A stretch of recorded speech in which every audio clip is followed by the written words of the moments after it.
बिस्मिल्लाहिर्रहमानिर्रहीम अस्सलाम वालेकुम। पीवीटी न्यूज़ एचडी के साथ मैं हूं सुहेल चौधरी। नजर डालेंगे आज की अहम खबरों पर।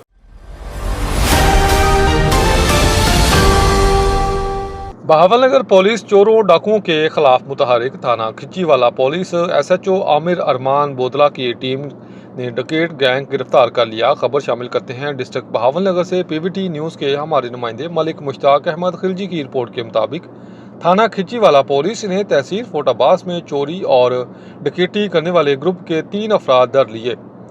मुलजमान से छीनी गई रकम भी बरामद। एफआईआर दर्ज। मुलजमान पाबंदे सलासल गिरफ्तार। मुलजमान ने खिच्चीवाला शहर में एक मेडिकल स्टोर और जनरल स्टोर पर वारदात का एतराफ़ भी कर लिया।